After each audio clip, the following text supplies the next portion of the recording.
My name is Henry Kashouty, and this is my wife, Keisha. We live in Hampton, Virginia. You want to know how I first became acquainted with Baba. It was in the year 1955 that I first heard of him, following our receiving a book as a Christmas present at the end of 1955 from a friend of ours, that we had gotten interested in Eastern teachings, primarily Vedanta.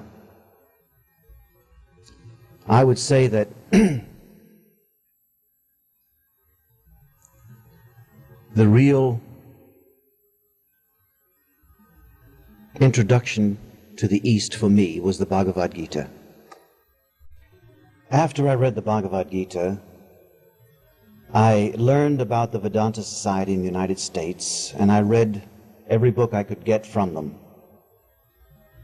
These were some 4 volumes of Upanishads, Self-Knowledge, The Complete Gospel of Ramakrishna, The Complete Works of Vivekananda, and perhaps others that I can't recall at the present.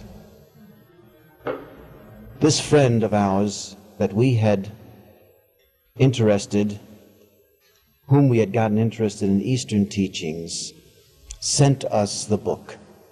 She was very impressed with Eastern teachings.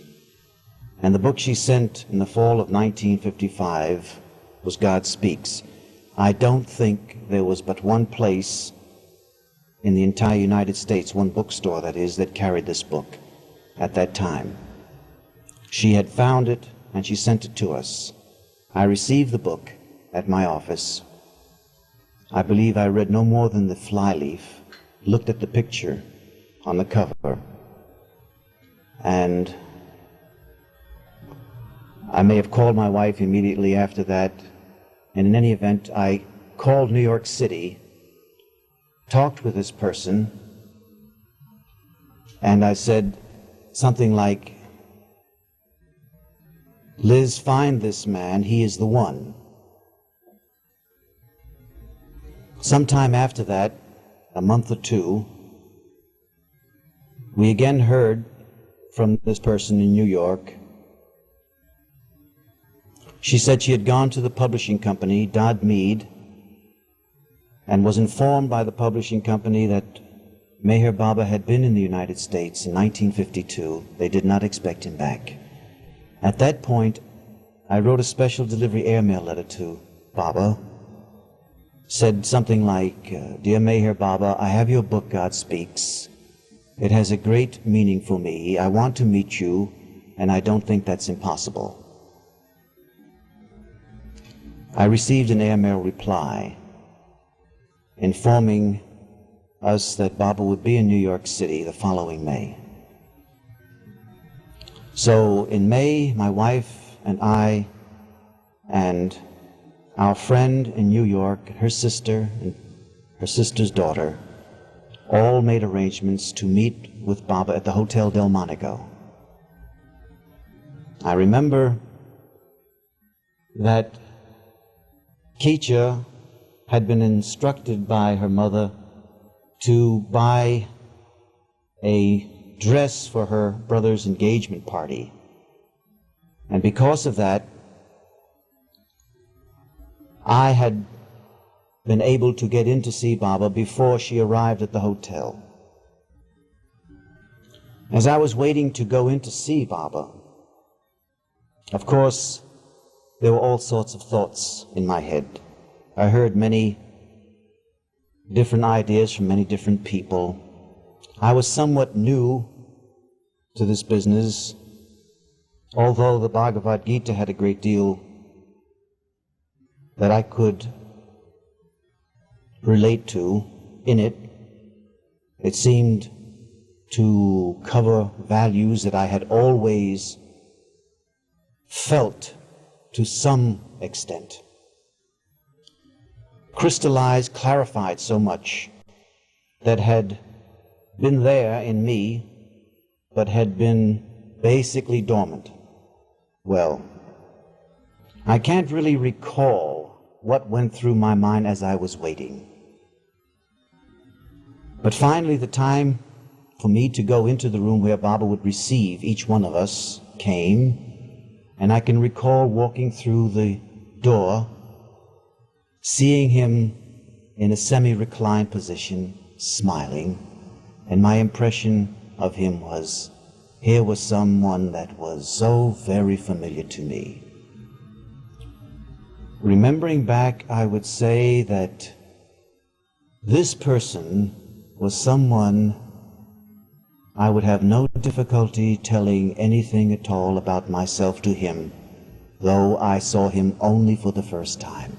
There was not a question of putting up a front. There was no need for that. I felt completely comfortable with him. I had no mysterious feelings, however, nothing that I would call mystical or spiritual. Beautiful, yes, because of the warmth and the freedom I felt with him.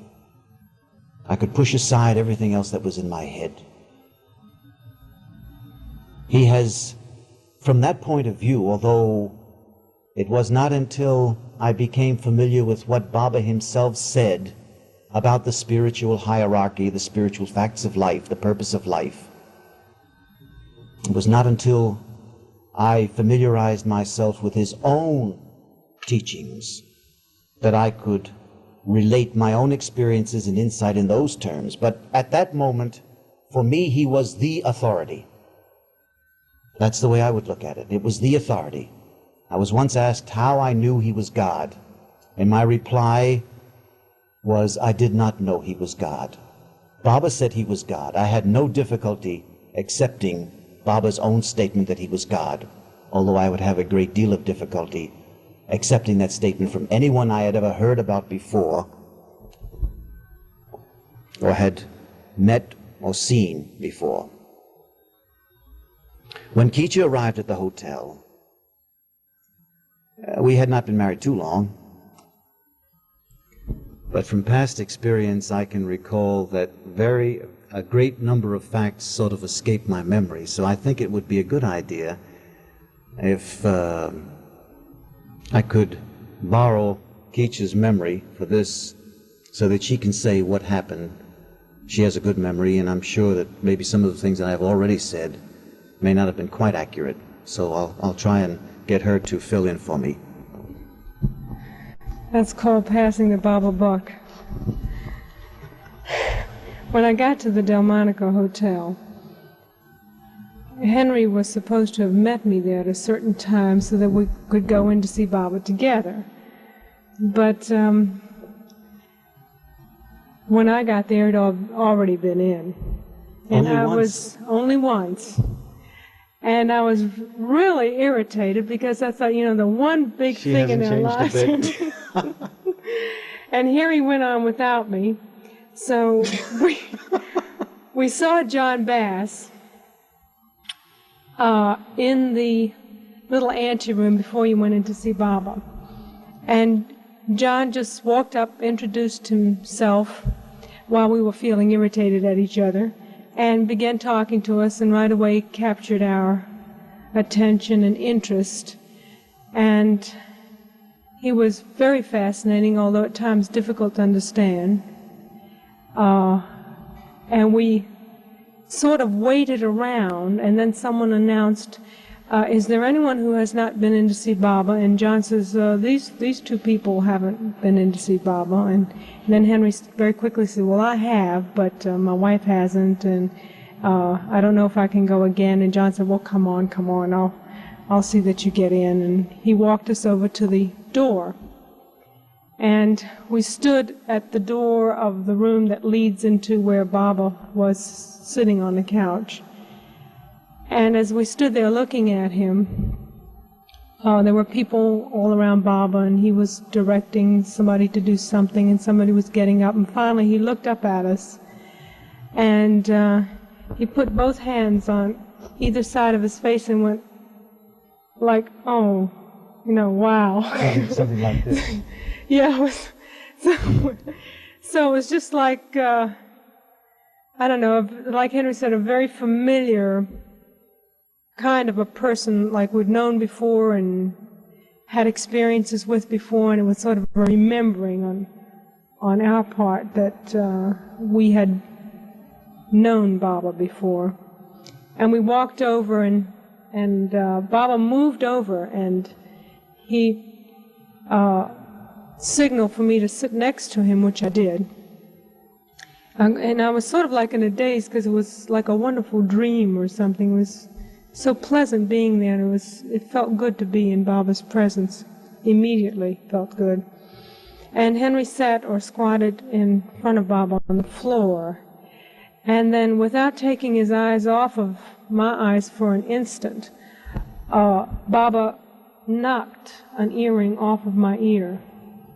And while he was still looking at me, he reached down and put his hand on the earring exactly where it was. And then he put it in my hand, and he closed my hand in it. And I felt like all the frustrations and irritations and just vanished from that moment on. Of course, more were to come, but that was a temporary oasis in the world of following Baba. So I'm going to... then he fed us a grape each. And I don't really remember what anybody said because I was looking at Baba so intensely. But I'm sure Henry remembers. No, I don't. I do remember this. Before Key and I went in together, I had gone in to see Baba, and I told you what my reaction was, but that reaction was, in retrospect, thinking about it afterwards, and seeing the implicit acceptance of him and all of that. But after I don't recall what I said to Baba, but after I left the room and I was out in the corridor and people were walking about, I was very dissatisfied with my performance in there because he was so important and I had such a brief moment with him. I was very dissatisfied about how I had used that brief moment. And so that thought just preoccupied me with great intensity, and I stood out there. I was trying to catch a small glimpse of Baba when the door would open and another person would emerge into the corridor. I was thinking, I wanted to see him. I was thinking of him as being infinite kindness, infinite compassion.